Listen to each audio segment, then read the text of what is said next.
In a market where the average property has more than doubled in value over the last 10 years, it can be really difficult to find that needle in a haystack.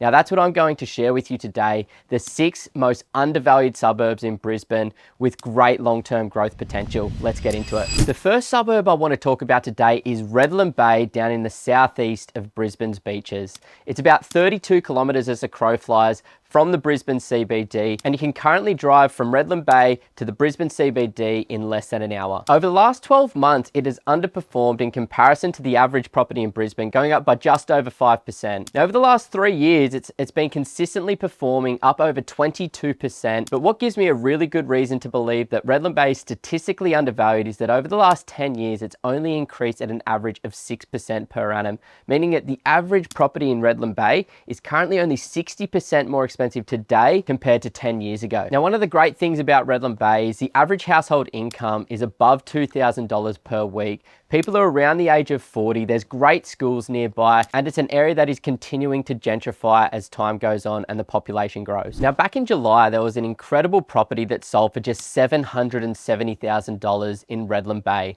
This property address is 43 Shanahan Street.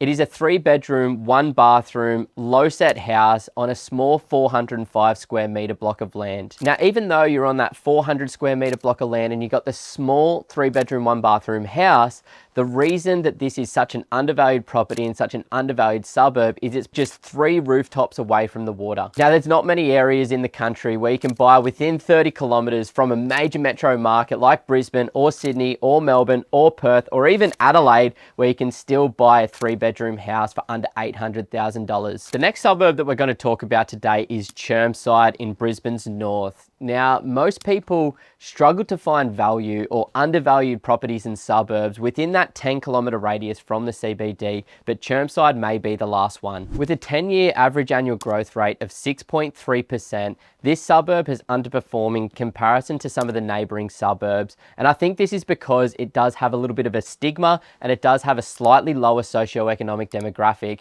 However, it does have all of those other fundamentals that we are looking for, and I do believe that over time, this suburb will continue to gentrify and we'll start to see more affluent people move into the area because of all of the amazing amenities and infrastructure projects that are nearby. You've got the massive Westfield shopping centre, and you've also got the Prince Charles Hospital, as well as great schools and access to public transport options and access to major arterial roads to get you into the CBD. In fact, on most days, it's not going to take you any more than 20 minutes to drive from Chermside into the Brisbane CBD. Now, as I mentioned, Chermside gets a bit of a bad rap because the average annual household income sits at just $1,400 per week, and the percentage of renters is currently sitting at 62.6%. Now, we know that on average, we're looking for somewhere between about 20 to 40% renters and a vacancy rate below 2%. So with over 60% renters in the suburb, it does reduce a lot of the owner-occupier appeal. But regardless of the fact, the vacancy rates in Chermside still remain below 2%, currently sitting at 1.5%. So even though there is a high percentage of renters, there is a low vacancy rate. Now, I wouldn't necessarily recommend going out there and buying an average asset. What I mean by an average asset is buying a unit or even a small townhouse. Ideally, we want to be securing a house on land in the back streets of Chermside where you can still buy nice big 600 square metre blocks and get nice 3 or 4 bedroom houses with a lot of value add potential. Now, an example of this type of property would be 49 Peachy Street in Chermside, sitting in a nice, quiet, family-friendly street on a nice, massive 673 square metre piece of land lies this small little 3-bedroom, 1-bathroom, neat and tidy, old school Queenslander. Being a completely tenant-ready property, you could probably rent this thing out for around about that $700 per week, land banking this opportunity for future development potential, because we know a suburb like Chermside being so close to the CBD and obviously already having so many high-rise apartments means that there is great low to medium density zoning and also medium to high density zoning in the area. So if you're a property developer, you can still buy a really undervalued house in this suburb with great upside potential if you're willing to get your hands dirty and and manufacture some value for yourself. Now, what I want you all to do right now is just compare this property to something within 10 kilometers from the Sydney CBD or something within 10 kilometers of the Melbourne CBD. It is really hard to find undervalued properties that haven't seen that 100% growth rate over the last 10 years that close to a major metro market, but Chermside allows you to do that. The only sacrifice that we have to make is obviously buying a property in a suburb where it's a slightly higher percentage of renters than we would ideally love. But I think all of these other underlying fundamentals give us a reason to believe that this is a great suburb with a lot of potential moving forward. Now, next up we have Cornubia, which is kind of the polar opposite of Chermside, being a lot further away from the Brisbane CBD, but having a much more affluent demographic that lives there and a much higher percentage of owner-occupiers. So this suburb oozes that owner-occupier appeal. It's got the beautiful River Lakes golf course just there. It's got close proximity to the M1. It's got close proximity to the Hyperdome shopping centre nearby as well. There's great schools nearby. It's on the eastern side of the M1 where you do have a lot of high income earners, even though this suburb is located within the city of Logan that has that negative stigma attached to some of the suburbs on the western side of the highway where you do have higher crime rates and higher percentages of public housing. Cornubia is not that. And this is why you can't assume that every single suburb in a local government area is considered equal. There is so many major differences between a Cornubia versus a pretty average suburb like Logan Lee or Logan Central, about 5 to 10 kilometers away. Now, Cornubia has had a lackluster 12 months, going up by just 6.44%. However, over the last 3 years, it's averaged just over 10% per year, going up by over 31%.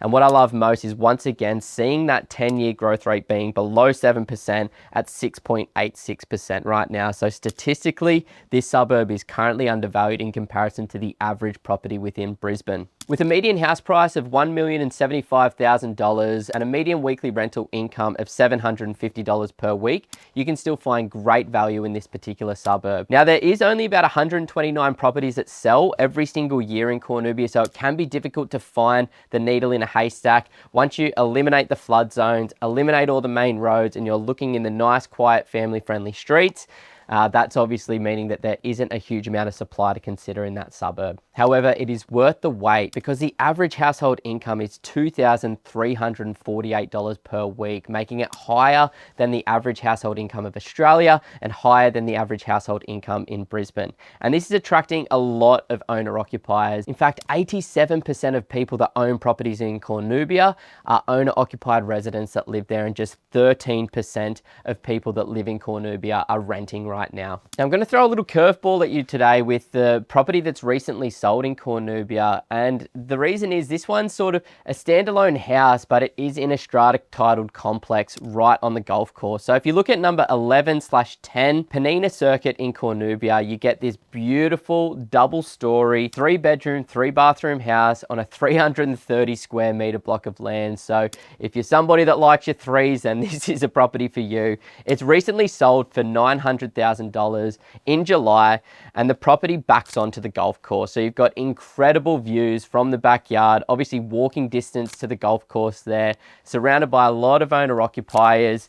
And, you know, buying this property for less than $1 million, still getting 330 square meters of land, knowing that this property is likely to rent out for about $800 per week, maybe even a little bit more, gets you an incredible rental yield, justifying the sacrifice of some land component, paying a little bit of strata to get into this particular location, to get into this strata title complex on the golf course. The fourth suburb that we're going to take a look at today is Thornlands, nestled between Cleveland and Victoria Point, down on the southeast beaches of Brisbane, located about 25 kilometers as the crow flies from the Brisbane CBD. With a median house price just shy of $1 million and a rental vacancy rate at just 0.65% right now, this suburb is statistically undervalued with great upside potential. Now, there's some great schools nearby like Carmel College, and obviously if you're willing to drive up the road to Ormiston College, some of the best schools in Brisbane are located in this particular pocket of the Brisbane market, which naturally attracts very high income earners. And in Thornlands, the average household income is $2,218 per week right now. And there's about 25% renters to 75% owner occupiers. So really that perfect split between owner occupiers and renters, coupling in that extremely low vacancy rate. Now with those low vacancy rates, it's really driven up rental prices to the point where the average rent now is $720 per week. So you're getting such a strong rental yield in this particular suburb compared to some of the others that we've talked about so far when buying a house. Now, one of the things I love about Thornlands is you do get a lot of newer 4-bedroom, 2-bathroom houses that have been developed and built within the last 30 years and sitting on still large 600 to 700 square meter blocks of land. Now, you've got this great example of a property that sold at the back end of July, number 8 Gretchen Circuit. That's a 4-bedroom, 2-bathroom, 2-car garage, low set brick and tile house on a massive 700 square meter block of land in a nice, quiet, family friendly street, just a couple of houses away from Carmel College. So you've got that walkability to one of the best schools in the local area. Yes, it does back onto a slightly busier road, but this doesn't necessarily concern me, obviously, with the big fence in the backyard that separates the two, and obviously the front of the property being located on a nice, quiet, family friendly street, removed from more flooding issues, removed from more potential red flags, surrounded by a very high percentage of owner occupiers as well. Now, the final two suburbs that we're going to talk about today is Shailer Park in South Brisbane and Arana Hills in Northwest Brisbane. Now, the reason that we're coupling these two suburbs together is some of the statistics are very much so aligned. So let's take a look at these super undervalued suburbs currently. Now, both of these suburbs currently have a median house price of $1 million, and they both have a median weekly household income of $2,227 per week. And about 20% of properties in both of these suburbs are currently tenanted, with 80% owner occupiers. On top of that, the average annual growth rate over the last 10 years has been 7.65% in Shailer Park to 7.7% in Arana Hills. So both of these suburbs have tracked on a very similar trajectory over the last 10 years. Now, the major difference between these two suburbs is the proximity to the CBD, with Arana Hills being just 10 kilometres as the crow flies from the Brisbane CBD, whereas Shailer Park is 24 kilometres as the crow flies from the CBD. So on paper, a lot of people would put more preference on Arana Hills having that proximity to the CBD. However, Shailer Park, down in South Brisbane, located right next to the M1, located right next to the Hyperdome Shopping Centre, gives you access to these amenities, gives you access to this infrastructure, the major arterial roads. It's a very short drive to get down to the Gold Coast. It's a very short drive to get into the Brisbane CBD. It's a very short drive to get out to the Bay in Cleveland as well. So it's a really, really well located area, whereas Arana Hills kind of feels tucked away in the Hills district of Brisbane, out towards Sampson Valley. It does have that really leafy, hilly feel, not as suburban as Shailer Park, not as built up as Shailer Park. Now let's take a look at a couple of properties that have recently sold in each of the suburbs to look at the different types of properties that you can buy and how much that's going to cost you. Let's start with 55 Jasmine Crescent in Shailer Park. This massive 7-bedroom house with 3 bathrooms on a huge 1,340 square meter block of land recently sold for just $1.22 million. Being located on Jasmine Crescent puts this property in a really elevated position within the suburb, and the block slopes away from the street, meaning that you've got beautiful outlooks, beautiful views of the bushland from the rear of the property. Now, because you've got so much land on this property, you would have potential to subdivide and develop the property and potentially build another house right down in the far backyard, or even maybe just put a little granny flat back there for some additional rental income. Now, obviously, the majority of people in this suburb are owner occupiers, but there's still a small percentage of renters and a really low vacancy rate. So there is a need for additional rental properties in the area. So I love this as a buy for around that $1.2 million, given that you get so much house and so much land in an elevated position with beautiful outlook and beautiful views. Incredible buy to whoever got that one. And we're going to compare this to 6 Camden Court in Arana Hills. Now, a slightly smaller house, being just 3 bedrooms, 2 bathrooms, but also on a huge 1,400 square meter block of land. Sold for $1.2 million back in July as well. Now, the great thing about this property is the previous owners have already gone out there and got a development approval. So if you're a property developer, if you're somebody that wants to roll up your sleeves, get your hands dirty and manufacture or add some value as a property investor, then this type of property is incredible for you, because you can build a brand new 4-bedroom, 2-bathroom house in the backyard, obviously already on 2 separate titles. Then you can sell the old front home and keep the brand new back one, or if you're in a strong enough financial position, you could keep both of these properties. Now, obviously, Camden Court, a nice, quiet, family-friendly street just off Patrick's Road, gives you nice, easy access to the main Patrick's Road that takes you down to the train line, that takes you down to the shopping centre, that takes you down to some of the schools and everything like that. So a very well-located property for investors that are willing to add a bit of value. And if somebody is a property developer, this is a great opportunity for you. Now, when I review all of these different suburbs, obviously there's positives and negatives to every suburb and every property that we've looked at, and we must analyse these against those key performance indicators to find those undervalued suburbs. But here are 6 of some of the most undervalued suburbs in Brisbane right now, depending on your budget. If it's sitting somewhere around that $1 million or low $1 million, just above the median house price in Brisbane right now, or right about around the median house price in Brisbane, you've got so much value. You can buy right on the beach, you can buy super close to the city, you can buy in that middle ring surrounded by high income earners and lots of owner occupiers. You really have it all in Brisbane right now. So